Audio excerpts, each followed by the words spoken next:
Shortly after posting my video about Star vs. the Forces of Evil, I was contacted by a person who had a history working on the cartoons I've mentioned on this channel. Several years ago, due to a personal disagreement with one of the big players in the industry, and perhaps in part due to this person not sharing their political views with them, my source was effectively blacklisted from many of the animation studios working today, and has had people from within them deliberately sabotage projects and career opportunities for them by discouraging others from working with them, and by spreading fabricated rumors about them when simply asking people not to work with them didn't work. This individual had come across some of my videos and decided to share some of their own insights into the incestuous nature of the Western cartoon industry. To keep the anonymity of my source, we agreed that I will not play the actual audio of the interview we conducted to avoid them being recognized. Instead, I will be retelling the relevant information from the 3-hour discussion we had in my own words. I've confirmed that this person is indeed who they say they are, however, I have no way of confirming the things I was told by them are true, so just keep that in mind. All I can promise is that the following is an honest and accurate account of what I was told by them. You'll have to decide on your own whether you believe it or not. Everything I'm about to divulge here should be prefaced with the word allegedly. So where do we begin? I guess a good place to start would be Pendleton Ward, the man behind Adventure Time, and the person who my source singled out as perhaps the progenitor of most everything wrong with the state of the American cartoon industry, specifically Cartoon Network and Disney TVA. Now, rewind to 2010.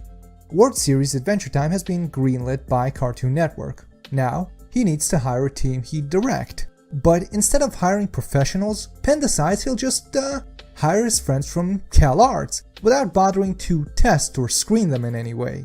This results in a failure so miserable that the studio ends up having to fire nearly everyone, which explains why the first season of the show looks like complete shit and probably explains also why it sounded completely awful. In the end, the only remaining members of the original crew were Sam Valet, who got promoted to storyboard artist despite spending 90% of his workday sleeping in the office, and Ken Osborne, who is rumored to have allegedly once whipped his dick out in the middle of a staff meeting for an unknown reason. Clearly, it was an all-star crew. Now, you'd think Penn would have learned something from this, about, I don't know, hiring people who are actually qualified, but no. Again, when it came time to replace everyone, instead of, again, hiring industry professionals, this time Penn had an even more brilliant idea.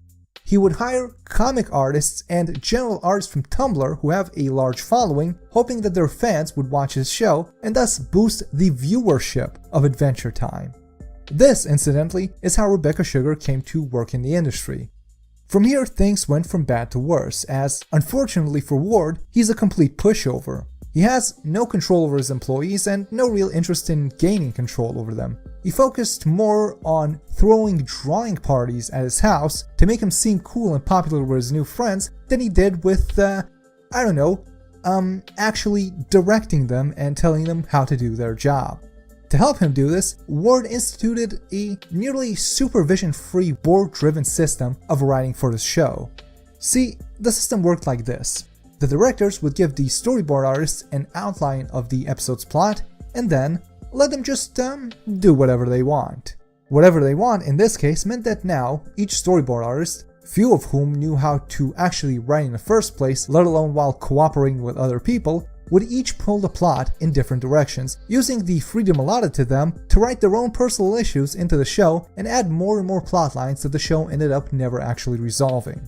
The constantly changing staff, lack of communication between the artists, unwillingness by any of them to confront the other artist when they came up with bad ideas, and a lack of a guiding hand to keep things on track and tell people no, meant that no one really knew where the show was going at any given time, and both Adventure Time and subsequent similar shows suffered from an unprofessional and toxic work environment where much of the day is wasted on petty bickering and ideological one-upmanship between the staff members over who racks up more impression points. This was in fact so bad that one of the people working on Adventure Time publicly confirmed that the gay kiss at the end of the last episode was not part of the original script and was, in reality, the independent decision of a single storyboard artist who was randomly assigned to draw that sequence. And for the record, my source told me that these sorts of things may be considered acceptable at Cartoon Network and Disney TVA, but in other studios he's worked with that are roughly the same size, this sort of work environment and these sort of practices are almost unheard of. When he worked at more professional studios, he told me that he experienced a mostly professional work environment with an engaged supervisor, pre-planned stories, and a clear allocation of duties resulting in a better show with a coherent plot. Eventually, unable to handle the stress of actual work, Ward just threw up his hands and cashed out, effectively leaving the show in the hands of Adam Muto. Then again, maybe Ward was just running while he still could before he got busted again for constantly stealing shit. And we're not talking about office supplies here, we're talking about intellectual property.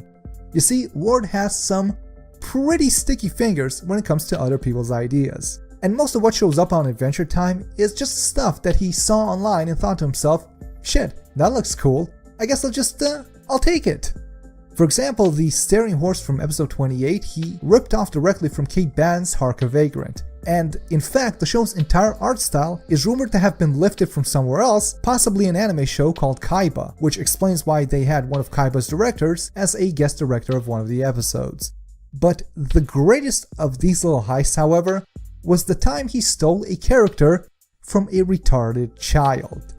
You see, at some point, a kid that might have been retarded or autistic sent a drawing of a fan character he made up to Ward, and Ward just put it in the show, without asking anyone.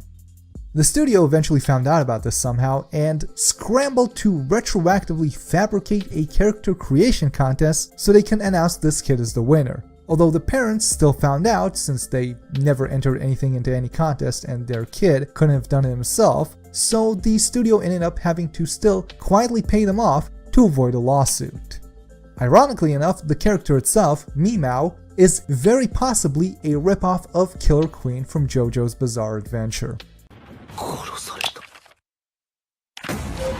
Killer Queen 第3の爆弾バイツァーダスト Now, the important part of all of this is that because Adventure Time was so successful, and because the people involved and their friends ended up working on or creating other shows, thanks to either nepotism or studios hoping to make lightning strike twice, everything that Pendleton Ward did, from hiring from Tumblr to drawing in the CalArts sausage mouth style, was copied by his successors and proteges. So now, thanks to him, the animation industry's new standards are for showrunners to hire their friends and people off of the internet without qualifications or any kind of oversight. The way that the shows are written creates incoherent plots with more plot holes than Penacota Fugo's suit. I'm sorry, I let my friend proofread my script and she put a bunch of JoJokes in here. Anyway, pretty much all the things I suspected about the shows I talked about in previous videos were pretty much absolutely right. So let's see how this comes into play in one of those shows. It's time we talked about Steven Universe. Again. Like I said, Rebecca Sugar got her job because Ward found her on Tumblr and hired her because she had a large following there. And since Sugar copied everything she learned working with Ward right down to using Tumblr as a help wanted ad, because of this, the writing and storyboarding of the show is just as messy and unsupervised as that of Adventure Time, leading to much of the same results. And while my source is no lawyer, they told me that from their interactions with the people involved, they believe that, just as I suspected, Steven Universe is actively written the way that it is because they're trying to avoid hiring men. They also confirmed that Ian Jones-Quartey probably got his job because he was Sugar's boyfriend. Speaking of which, Quartey, who now also has his own show, possibly thanks to Sugar, may be trying to do the same thing with OKKO, but without much success since his show doesn't have a good excuse to hire women to voice male characters.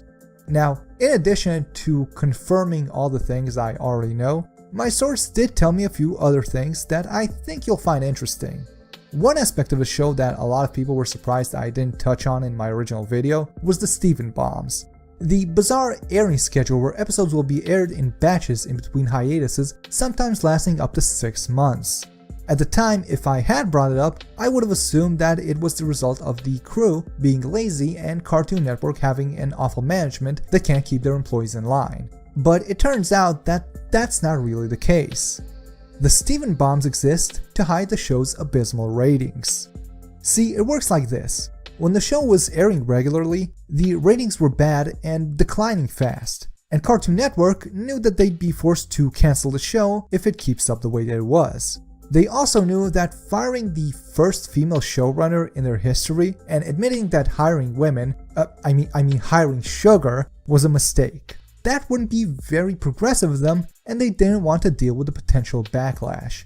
So instead, they came up with this. You see, every time a Steven bomb drops, the ratings spike due to the anticipation and the short flash-in-the-pan nature of dumping a handful of episodes in one shot. And those seemingly arbitrary time gaps in between bombs, they're the result of the network looking for good time slots to air this shit when nothing else is on so they don't have to compete, because if Steven Universe aired against anything halfway watchable, everyone would just change the channel. So combine all these factors together, and if you only look at the raw numbers, it looks like this show is doing gangbusters and they can keep Sugar employed while pretending someone wants to watch this shit. That's not to say that Rebecca herself is valuable or powerful within Cartoon Network, because as much as she likes to brag about how tough she is when facing the higher-ups, and even claims on her podcast that the gay kiss in a recent episode was the result of her standing up to the studio and demanding it, the truth is, according to my source, is that this is almost definitely a complete lie, and she was probably only able to slip it into the episode because no one noticed, just like everything else she puts in the show, because Cartoon Network has no standards and practices department the way that Disney does and probably should get one. In fact, let's take a quick detour here. One bad trend that started even before word got into the industry was cartoons sneaking gay kisses into the last episode of the show, because once it airs, it's too late for them to get in trouble with the network or get fired over this. They then pretend retroactively that they got the green light on this from the studio and that this was the corporation giving off a sign of allyship to the agenda that they're pushing.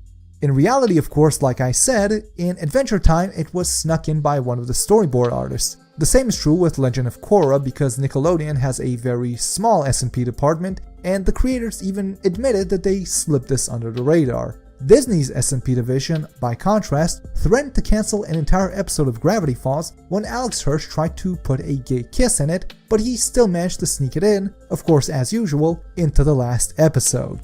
Now, Napsy claimed that Disney gave her the go-ahead to put a gay kiss into Starverse's mid-season, but from the sound of the story she tells about it, it comes off like the person who was supposed to tell her not to do this didn't really feel like arguing that day. And like I said in my video, the moment Disney noticed a hint of backlash, they pulled the episode entirely, but eventually brought it back when people didn't raise enough of a stink about it to make this financially worthwhile. The point is, what you're seeing isn't an industry deciding to promote an ideology or support a cause. It's two studios, both of which employ the same small group of people who are all friends with each other or lovers of each other, we'll get to that, and whose combined numbers aren't enough to fill up an entire room. Letting their guard down and having this tiny handful of people exploit the fact that they're not paying attention to smuggle their propaganda onto the airwaves. And I have a feeling that the moment these studios catch on, or the second one of these cartoons causes enough of a controversy to give them some bad press, the executives up top are going to put a much tighter grip around these people's necks. But getting back to the point. Sugar's stories about how she supposedly forced the studio to let her put a gay kiss on screen are probably a complete falsehood, since if Sugar's supposed influence over the studio is so great, it sure doesn't explain why she wasn't able to stop them that time where everyone on the crew got a massive pay cut, and when Rebecca tried to complain about it, they just told her to fuck off. Okay, but moving on from one fuck up to the next. Since I've already brought her up, let's talk a little bit about Disney's first female showrunner, Darren Napsy of Star vs. Now, in my video, I gave Darren a compliment I am now forced to retract. I said that the art in the show is better than that of Steven Universe because Darren makes her new storyboard artists pass a test to be accepted onto the staff. And that's how it was painted to me in the article I read that was trying to make her look good. But that's not exactly true. See, Napsy doesn't actually do this. I mean, at least not by choice. It's a requirement by Disney TVA for all of their shows. And not only does Nafsi not do that, she doesn't really do anything. If you thought what I said about Ward and Sugar made them sound lazy and useless, Nafsi is all of that, but 10 times worse. Nafsi is so incompetent that after the first season of the show aired, almost everyone who worked there either quit or planned to quit, and the show's directors intended to stage a coup and kick Nafsi out. She was only saved because one of them still liked her and refused to play along, and maybe, much like Sugar, possibly because firing your first female showrunner after one season would have been bad optics. In spite of all of this, and in spite of the fact that Nafsi does literally nothing on the show besides sit in her office and doodle while the storyboarders fuck shit up like they did with Ward, Nafsi has the nerve to make her show even worse by randomly firing people she's angry at for no good reason. Elf Romanellis, for example, who was one of the show's only good artists, got temporarily kicked out for a while because something he said made Nafsi angry, and to this day apparently neither he nor anyone else really knows what exactly that even was. And speaking of Star, it's also worth pointing out that most of the worst parts of the show were, just as I'd suspected, put there by Sabrina Katugo. And much like every other cartoonist currently working in this part of the industry, Sabrina's already been pegged to get her own show just by knowing the right people. The only thing stopping that from happening right now has been that Sabrina insists on making every single character, or at least every single protagonist, in her children's cartoon show a flaming homosexual. And while she could always take her show to Cartoon Network, who have much lower standards, they also pay you a lot less than Disney, and Sabrina's spoiled ass refuses to accept that. Alright, next let's talk about the person who got Nafsi her job. A person she used to go to school with. A person she used to fuck. If you thought what I said so far made the animation industry sound nepotistic, hold on to your asses, because if the industry is incestuous, then Gravity Falls is a family reunion at an Alabama swamp, and Alex Hirsch is the toothless patriarch everyone calls Uncle Dad. Alex Hirsch has fucked everyone.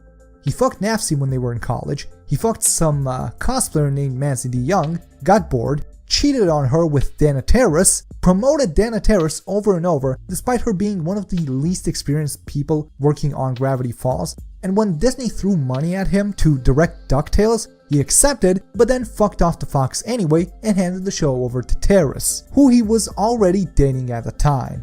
And now, Terrace is also getting her own show, just like Nafsi did. Aside from these two, there are multiple other women he may or may not have slept with and may or may not have advanced the careers thereof afterwards.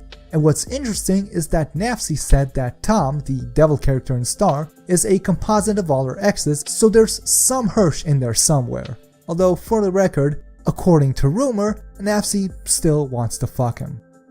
It doesn't end there, by the way, because much like Ward, Hirsch not only hires and promotes his fuck buddies, he also does the same with his friends. He hired his buddy Robert Ryan Quarry, who spends his workdays sleeping under his desk. He only hired Terrace in the first place because he was asked to by another one of his friends, and then he hired Emilio Lorenz because he was asked to by Terrace. Beyond using the entire industry as his personal casting couch, rumor has it that he even goes so far as to start fights with other people working for or with him if he suspects they might be interested in someone he already plans on screwing. Expanding on this, and this has to be the best part of the video, there's apparently a veritable plague of STDs going around this big happy family. See, almost everyone working at Cartoon Network and Disney TVA allegedly has a venereal disease they got from someone else who's also working there. At one point during our interview, my source illustrated for me the trajectory of a single STI as it hopped across 5 different people working at 3 different shows at 2 different studios that may or may not have originated from a prostitute, and explained to me that at least one person involved in this chain was married to someone else who works there and habitually cheats on their spouse with other co-workers. For decency's sake, I'm leaving their names and the names of some of the other people I was told Hirsch may have slept with out of this video unless something happens in the future that makes this information somehow relevant. but I will say that there is some speculation that Sabrina Katugo is now exclusively dating women because she's mad at her last boyfriend for giving her an STD. So before we finish with Hirsch though, and before any of you get the idea that fucking him is a good idea, you should be warned that aside from everything else, Hirsch is also really weird. One thing about him is that he sleeps at his office, and not because he wants to, but because he can't drive. Instead, he has to use other employees on his shows as his personal chauffeurs. He spends so much time sleeping at his office because of this that one of his girlfriends ended up just breaking up with him, and he got in trouble with Disney at least twice, once for using the trash cans as a toilet because he was too lazy to walk 10 feet to the bathroom, and then a second time for the fact that he brings a laptop to work full of pornography so he can jerk off there at night. And that's pretty much it for individual stories about individual people. The only other things I've been told by my source that I think are worth sharing are that Noel Stevenson used to work as a writer on Wonder Over Yonder and was promoted almost immediately from doing that straight to being a showrunner on the She-Ra reboot. So God only knows who she had to fuck to get ahead so fast. And I'm not just saying that because I found another source that used to work in the industry whose name I'm leaving out of this in case they don't want to be involved in all this drama. A source that, among other stories that they publicly share about the industry, not personally to me but on, well, somewhere where I won't disclose, this source said that there was something unseemly, so to speak, about the way that Stevenson got her position at She-Ra, but would not go into exact details. So something was definitely up there. Lastly, I have one more story about Kyle Adam Carosa and his show Mighty Magisword. See, the show got cancelled really quickly and my source told me that that may have something to do with the fact that he's white. Apparently, there was a lot of animosity directed towards him at the studio on account of him being a white guy. Although, to be fair, it should probably be some sort of crime to be as white as Adam Carosa. Aside from that, there are a couple of things I'm keeping to myself until they become relevant. Like a story about Justin Roiland I might save for a future video, and a few people I didn't mention by name because they aren't really big players, so I don't really see a need to share salacious gossip about them until there's a reason for it.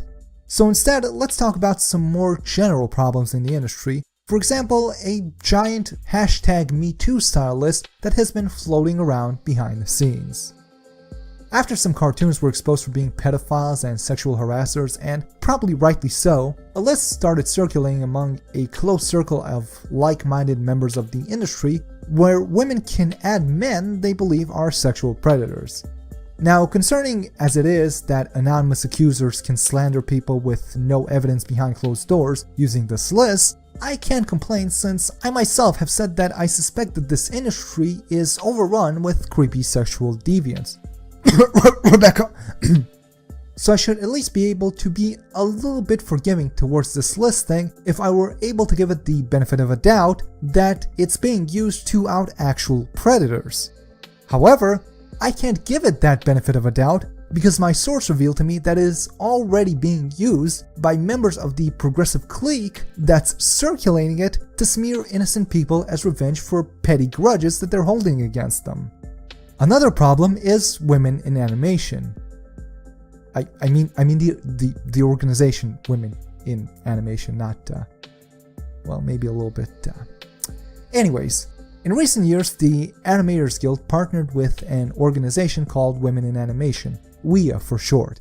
When my source brought them up and their director Margaret Dean, the name immediately rang a bell with me. Margaret Dean, where have I heard that name before? Nah, couldn't be, I thought to myself.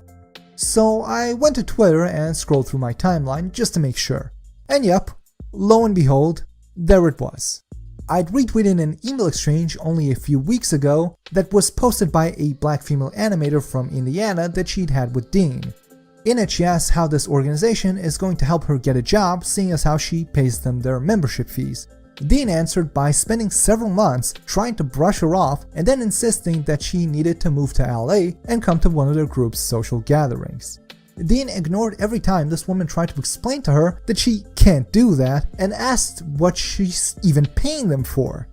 Eventually, Dean just told this woman to fuck off. And that was the end of Wia's amazing support of women of color in the animation industry. But no, there was still something wrong. There was somewhere else I've heard that name.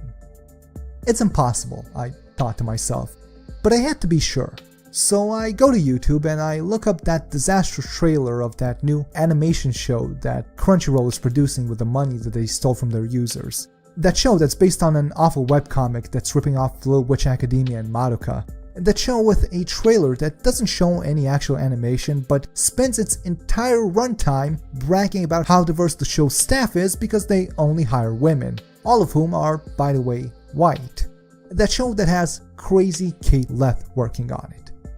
And there she was, Margaret Dean, right there in the fucking trailer of High Guardian Spice. Oh my god! Okay, but what does Wia do that's so bad? Why am I even bringing them up? Am I just being a dick to them for being a women's advocacy group? Yes. I mean, no.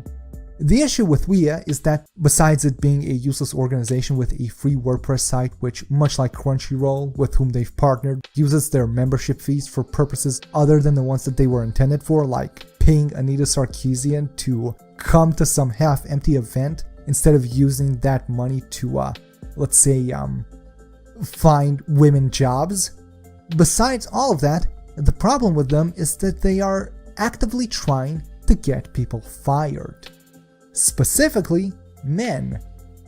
I could get into details about all of the ways that Wia helps no one and basically embezzles the money that they get paid to buy themselves drinks, and I might just do that at some point when High Guardian Spice comes out and is inevitably a disaster. But for now, them not helping the animation industry isn't the problem as much as them actively trying to hurt it by weakening its unions. You see, after the guild had partnered with Wia, they had a meeting to announce it with their members. And when someone asked the head of the guild how they planned to meet the organization's goal of a perfect 50-50 split of men and women working in the industry, the head of the guild told them that they're just going to have to fire men. Presumably to be replaced with underqualified women that were given jobs because they're friends with someone at Wia, as Wia has been alleged to do. So I'm not really sure how the already weak Animators Guild plans to ever stand up to anyone ever again when one of their members' rights is being violated, when everyone knows that they're a paper tiger that doesn't object to its members losing their jobs. Or how it expects to leverage their already small numbers when the people it depends on for shows of force won't willingly or enthusiastically cooperate with them after they see that their own union, that's supposed to protect them, will stand idly by as they lose their livelihoods because a group with no power or influence and nothing to offer them in return told them to let them get shit canned. So that's what you'll get if you join Wia. At best, you'll get your money stolen so that a handful of old whores can use it to throw parties in LA, drink champagne, and finger each other. At worst, your incompetent ass will be given a job you aren't qualified for after Wia strong arms the studios to let you have it, where you'll work with equally incompetent co-workers who got there the same way you did and can't do their jobs. You'll work under awful conditions because the group that put you in place is actively working to weaken your union to the point it can no longer help its members. All the while, the money that you paid them to put you in this position is being used to throw parties in LA where a bunch of old whores drink champagne and finger each other. And that's just in relation to women in animation. Let me lay out your future in general if you decide to go work for Cartoon Network or Disney TVA. First, you'll be plucked from your career of posting ugly scribbles on Tumblr to a job as a revisionist at one of these studios, where you'll spend your days getting paid pennies working in an unprofessional work environment. Most of your day will be wasted on petty bickering over what the plot should be, while the person who should be making these calls sleeps in his office. Prepare to have to tolerate people constantly making personal attacks against you over your skin color or not being gay enough, until you're eventually blacklisted for telling Darren Nafsi to go fuck herself. At that point, if you want to keep your job, you'll have to pick between two options, either pretending to be trans or sucking Alex Hirsch's cock. If you pick option number 2, you'll get to wear your herpes as a badge of honors, as you are rewarded with your own show and can finally, after working there for less than 1 year, get your own office where you can sleep while your storyboarders bicker like children about the best way to put a gay sex scene into your children's show without the censors catching on. Then, after a long day of tard wrangling a bunch of idiots and fighting off accusations of being a white supremacist for not letting them ruin your show by having the main character join the Communist Party, as you go back to your shitty alley apartment that you can hardly afford because your shitty union can't negotiate for better pay, remember, don't call this a grave. It's the future you chose.